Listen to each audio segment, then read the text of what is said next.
സ്തംബ കുടുംബത്തോടൊപ്പം ഫ്രൊസിനോണയിൽ നിന്ന് ഏതാനും കിലോമീറ്ററുകൾക്കപ്പുറമാണ് ജീവിച്ചിരുന്നെങ്കിലും ഫ്രൊസിനോണയെപ്പറ്റി അവൾക്കൊന്നും അറിവില്ലായിരുന്നു. ദൈവമാണ് തന്നെ വിളിച്ചത് എന്നതിൽ തെരേസയ്ക്ക് ഒരു സംശയവുമില്ലായിരുന്നു. അതുകൊണ്ട് ഇതേപ്പറ്റി തന്റെ കുമ്പസാരക്കാരനോട് സംസാരിക്കാൻ അവൾ പള്ളിയിലേക്കോടി. എല്ലാം ശ്രദ്ധയോടെ കേട്ടുകൊണ്ടിരുന്ന ഫാദർ തന്റെ അനുതാപിയുടെ വാക്കുകൾ കേട്ട് അസ്വസ്ഥനായി. അദ്ദേഹം ഒരു നിമിഷം അവളോട് കാത്തു നിൽക്കുവാൻ ആവശ്യപ്പെട്ടിട്ട് സങ്കീർത്തിയിലേക്ക് പോയി.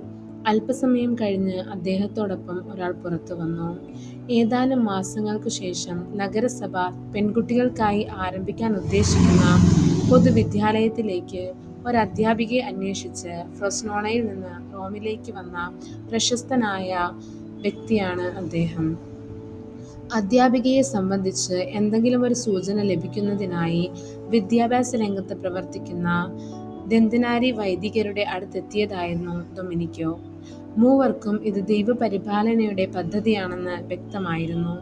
ഉടൻ തന്നെ ഫ്രൊസിനോണയിലേക്കുള്ള തെരേസയുടെ യാത്രയ്ക്ക് വേണ്ട ക്രമീകരണങ്ങൾ ചെയ്തു. ഏറെ വിഷമത്തോടെയാണ് തെരേസയുടെ പെട്ടെന്നുള്ള യാത്രയുടെ വാർത്ത അവളുടെ സഹോദരൻ സ്വീകരിച്ചത്. തെരേസയെ സംബന്ധിച്ച് പ്രായം ചെന്ന തന്റെ പിതാവിനോട് ഇതേപ്പറ്റി സംസാരിക്കുക എന്നത് ഏറെ ബുദ്ധിമുട്ടുള്ളതായിരുന്നു. അതിനാൽ സാധ്യമായിടത്തോളം ഈ വാർത്ത അദ്ദേഹത്തിൽ നിന്ന് അവൾ മറച്ചുപിടിച്ചു. തന്റെ കുമ്പസാരക്കാരൻ അനുവാദം നൽകിയ ഉടൻ അവൾ വീടുപേക്ഷിച്ച് തന്റെ ബാഗുമെടുത്ത് പുറപ്പെട്ടു.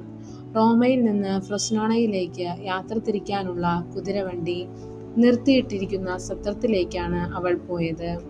തെരേസ വീട് വിട്ടിറങ്ങിയെന്ന് ശ്രദ്ധയിൽപ്പെട്ടയുടൻ മൈക്കൽ ആഞ്ചലോയും വിൻസെൻസോയും അവരവരുടെ വഴിക്ക് റോമിലാകെ അവളെ തിരഞ്ഞിറങ്ങി.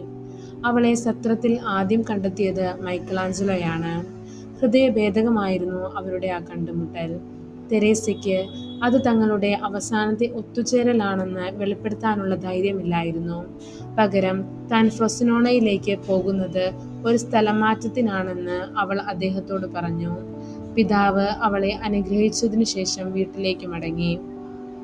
സ്വന്തം ഭവനത്തിലേക്ക് തനിക്ക് മടങ്ങിപ്പോകണമെന്നും കുടുംബാംഗങ്ങളുടെ കാര്യത്തിൽ ശ്രദ്ധിക്കണമെന്നുമൊക്കെയുള്ള ഒത്തിരി പ്രലോഭനങ്ങളോടും സംശയങ്ങളോടും തെരേസയ്ക്ക് പൊരുതേണ്ടി വന്നു. ഒടുവിൽ ദൈവസ്നേഹം വിജയിച്ചു. അടുത്ത പ്രഭാതത്തിൽ വിശ്വാസപൂർവം ഒരു ദിവസം മുഴുവൻ നീണ്ടു നിൽക്കുന്ന സാഹസികമായ യാത്രയ്ക്ക് അവൾ തുടക്കമിട്ടു.